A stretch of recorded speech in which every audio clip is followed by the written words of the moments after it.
आयोजित कार्यक्रम में मुख्य अतिथि हम सबके प्रेरणा स्रोत हमारे महबूब नेता अलवर के पूर्व सांसद, बहरोड के पूर्व विधायक, राजस्थान सरकार में 2 बार मंत्री पद को सुशोभित करने वाले जननायक सम्मानीय डॉक्टर करण सिंह जी यादव साहब, हमारे पुराने साथी जुझारू नेता आपके लाडले सम्मानीय बस्तीराम जी यादव साहब, बहरोड प्रधान, नीमराना प्रधान, जिला परिषद के हमारे साथी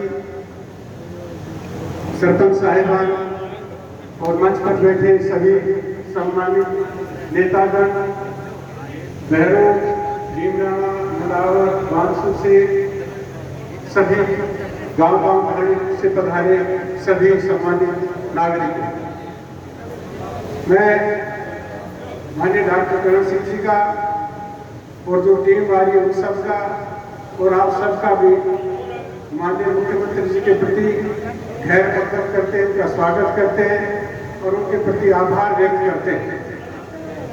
बहुत कम समय में डॉक्टर करण सिंह जी के सहयोग से, उत्सव नेताओं के सहयोग से जो कृष्ण आयोग बनाने का घोषणा की है, उनके प्रति कोटि कोटि धन्यवाद, आभार। मित्रों, अहिरवार की राजधानी अलवर जिले में बहरोड और पूरे अहिरवार की राजधानी रेवाड़ी, हमारा सबका संदेश यहीं से जाता है और हम इतिहास को देखें और जो आदिकाल से जब से सृष्टि की रचना हुई है तब से उन चीजों को अगर निकाल कर देखते हैं तो अहिर कम्युनिटी का इतिहास बहुत शानदार है। इसमें कृष्ण भी हुए हैं, इसमें कंस भी हुए हैं और अब वर्तमान में भी हम बहरोड के रेफरेंस में देखें तो यहाँ भी कंस रूपी लोग भी हैं और कृष्ण रूपी लोग भी हैं। तो जो अच्छे लोग काम कर रहे हैं, आप सब लोग जो हो वो निर्णायक लोग हो। अगर आप पाप के सहयोग करोगे तो इलाका भी पापी हो जाएगा और आप ईमानदारी से, सच्चाई से और आने वाली नस्ल के लिए अच्छा काम करोगे तो आपके भी जैसे मुख्यमंत्री जी का आभार व्यक्त कर रहे हैं वैसे आपका भी आभार व्यक्त करेंगे।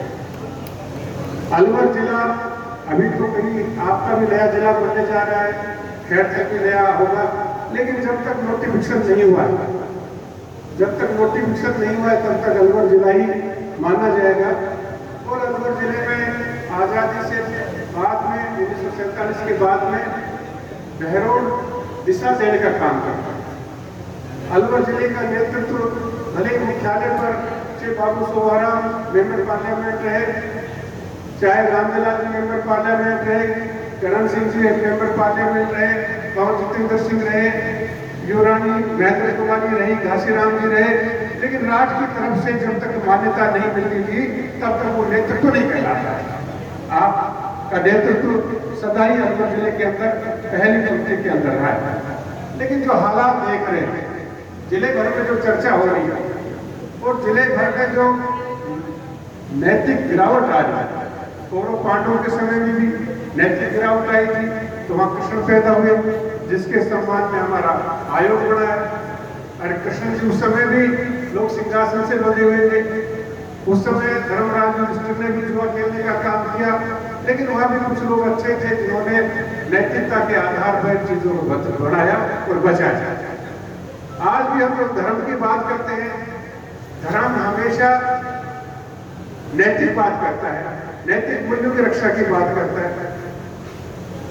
भगवान शिव हो, भगवान राम हो, भगवान कृष्ण हो, उन सबको हम याद करते हैं, भगवद गीता को भी याद करते हैं, पठन पाठन भी करते हैं, रामायण का भी पठन पाठन करते हैं और दूसरे ग्रंथों का भी हम पठन पाठन करते हैं और बड़े बड़े पांडाल लगते हैं, उसके अंदर यही सब बताया जाता है कि भाई हम किस प्रकार से अपने समाज को, इलाके का बचाव किस प्रकार से। और जब जब संकट आया है तब तक कुछ न कुछ लोग पैदा हुए। महाराज केदारनाथ जी को मैं याद करना चाहूंगा। डॉक्टर करण सिंह जी का तो पूरा समय उनके साथ निकला है, लेकिन थोड़ा बहुत समय हमारा भी उनके साथ निकला है। उनका काम देखा, उनके प्रति आपका भाव देखा, आपकी भावना उनके प्रति देखी। और जब कोई संकट में होते थे तो उस समय बाबा केदारनाथ को याद करते थे। डॉक्टर साहब, बीच में आपका भी पराक्रम कुछ ऐसा ही था। अब आपने मौन धारण कर लिया, बोलते नहीं है, चुप रहना सीख लिया। मैं आपसे रिक्वेस्ट करना चाह रहा हूं, निवेदन करना चाह रहा हूं, आपकी हैसियत और आपकी ताकत बहुत बड़ी है। मैं आपसे आग्रह करना चाह रहा हूं, हनुमान जी की तरह से इस अहिरवाल में आप बहुत सशक्त नेता है, ताकतवर नेता है, और हनुमान जी की तरफ से आपकी शक्ति को आप याद करिए और इस अहिरवाल को बचाने का काम करिए। इस समय संकट का दौर चल रहा है। हमारी जो आने वाली पीढ़ियां हैं उनको बचाने का दायित्व आप जैसे बुद्धिमान, आप जैसे योग्य और निश्चल व्यक्ति का रहता है, जिनके प्रति एक भाव हो। भाई हम सब इकट्ठा होते हैं तो किसके झंडे से इकट्ठा होता है? ऐसा व्यक्तित्व तो होना चाहिए जिसके झंडे के नीचे आकर उसका नेतृत्व हम स्वीकार कर सकते।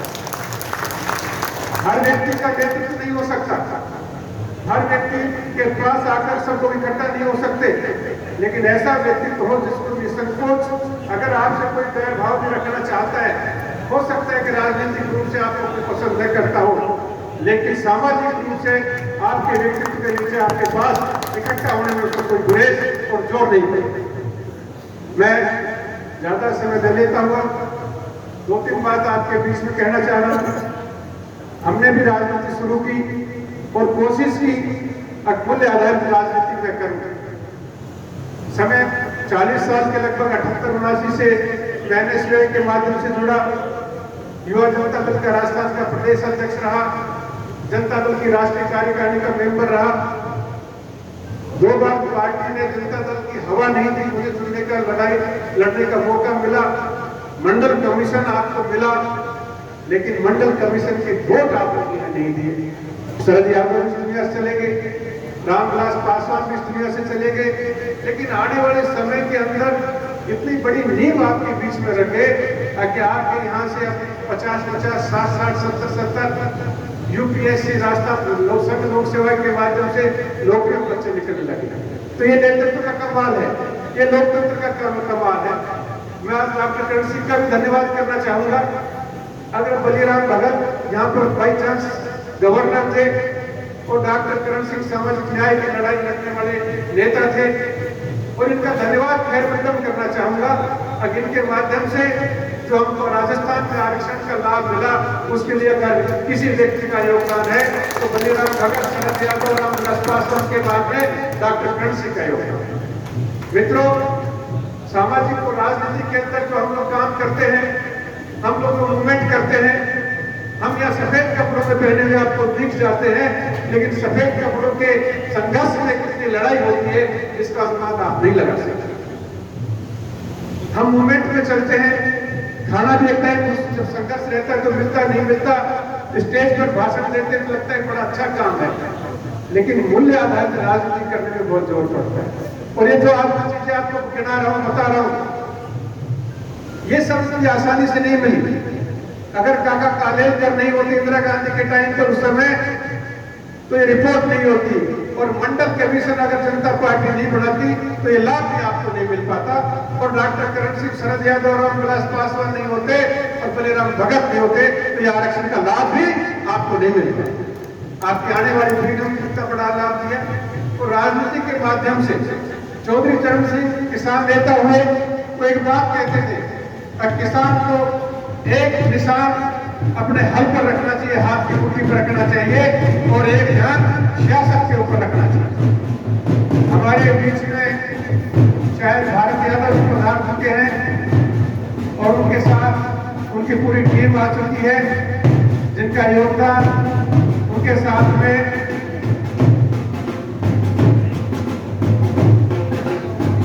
जोरदार तालियों का अभिनंदन, जोरदार तालियों से स्वागत करें। मैं ज्यादा समय आपके बीच में नहीं लूंगा, 2-3 बात कहकर अपनी बात को समाप्त करना चाहूंगा। मित्रों, ये जो मिशन आयोग आपको मिला है, इसके अंदर गठन पूरा होगा, कमेटियां बनेगी, ये सामाजिक उत्थान के लिए काम करेगा।